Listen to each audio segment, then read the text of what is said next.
మే జూన్లో అంటే మనకు తొలకరి వర్షాలు మొదటి వర్షాలు స్టార్ట్ అయిన నుంచి ఇది బడ్డింగ్ స్టార్ట్ అవుతుంది. ఇది క్యాక్టస్ ఫ్యామిలీ, మనకు తెలిసిన విషయం ఇది. మనకి బ్రహ్మజముడు, నాగజముడు లాంటివి ఎడారి ప్రాంతంలో పెరిగే మొక్కలకు చెందిన జాతేనండి ఇది. అయితే దీనికి నీటి వసతి చాలా వరకు తక్కువగా, అంటే చాలా తక్కువ నీరు తీసుకుంటుంది. అలా అని నీరు లేకుండా పండే పంట అయితే కాదు. వేసవిలో ఖచ్చితంగా నీరు వారానికి 2 సార్లు నీరు పెట్టాల్సిందే, కానీ ఎక్కువ నీరు అయితే అవసరం ఉండదు.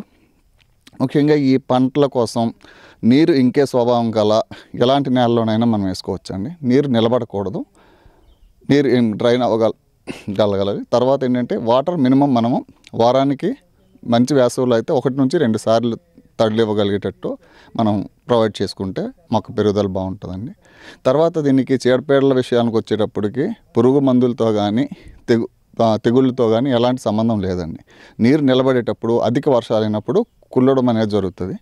దానికి మనం జీవసేంద్రియాలతో అంటే ట్రైకోడర్మా లాంటి, సూడోమోనాస్ లాంటి జీవరసాయనాలతోనే మనం దాన్ని ట్రీట్ చేసుకోవచ్చండి.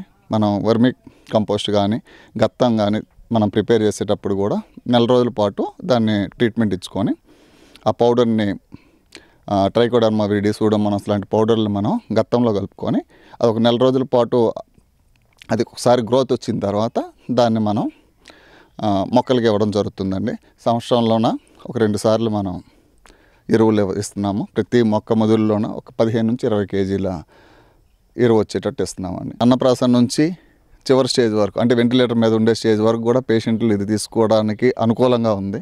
ఇది కేవలం ఫ్రూట్ లాగే కాకుండా జెల్లీస్, జామ్స్, జ్యూసెస్ లాగా కూడా తయారు చేసుకొని చాలా రకాలుగా ఇది వాడడం జరుగుతుంది.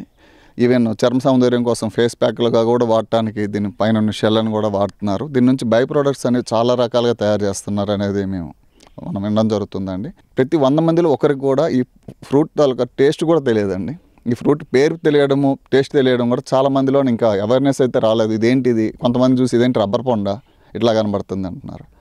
సో ప్రతి ఒక్కరికి వినియోగదారులు, అంటే ప్రతి ఒక్కరూ కన్జ్యూమ్ చేసే పరిస్థితికి వచ్చేటప్పుడు ఇటు రైతుకి, ఇటు ఆరోగ్యపరంగా కూడా పబ్లిక్ కూడా ఉపయోగపడుతుంది అనేది ఉద్దేశంతో నేను అనుకున్నానండి.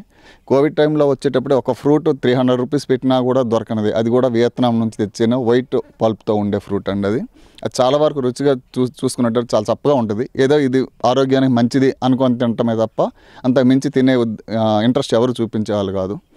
ఇప్పుడు మనం తీసుకునేది ఇది అమెరికన్ బ్యూటీ అని, పైన రెడ్ కలరును లోపల డార్క్ పింక్ కలరు పల్ప్తో ఉందండి. ఇది ఫ్రూట్ సైజ్ మ్యాక్సిమం 1/2 కిలో వరకు పెరుగుతుంది. ఇప్పుడు మనకి ఈ ఎండల వేడిలో ఈ సమ్మర్లో ఇది 200 గ్రామ్స్ నుంచి 300 గ్రామ్ వరకు మనకు ఫ్రూట్ వెయిట్ రావడం జరిగిందండి. ఈ ఫ్రూట్ నిల్వ కాలం కూడా ఎక్కువేనండి. అంటే రూమ్ టెంపరేచర్లో కూడా వారం నుంచి 10 రోజుల పాటు మనకి ఎలాంటి ప్రిజర్వేటివ్ ఇది లేకున్నా కూడా ఇది నిల్వ ఉంటుంది. అది మన కోల్డ్ స్టోరేజ్లో ఇట్లేటప్పుడు నెలల తరబడి కూడా మనం హ్యాపీగా నిల్వ చేసుకోవచ్చు అండి. దీన్ని మొదటి సంవత్సరంలో మనకి శాంపిల్ ఫ్రూట్ మాత్రమే వచ్చింది. లాస్ట్ ఇయర్ అది కూడా ఆగస్ట్ సెప్టెంబర్లో అక్కడక్కడ ఫ్లవరింగ్ వచ్చింది. ఒక 100 పళ్ళు వరకు వచ్చి ఉంటాయి. అవి కేవలం ఫ్రెండ్స్కి పంచడానికి వచ్చింది. రెండో సంవత్సరంలో తక్కువగా కూడా 1 టన్ను ఫ్రూట్స్ వరకు మనం ఎక్స్పెక్ట్ చేస్తున్నామండి. ఓపెన్ మార్కెట్లో అనేటప్పుడు 150 రూపీస్ వరకు ఉన్నాయి. ఇక్కడ ఫామ్ దగ్గరికి వచ్చేది రైతులు రిటైల్గా కొనేటప్పటికి 200 వరకు కిలో అమ్మడం జరుగుతుందండి. ఆ విధంగా చూసుకున్న 1,50,000 వరకు ఈ సంవత్సరం ఆదాయం రావచ్చు అనేది అనుకుంటున్నాం.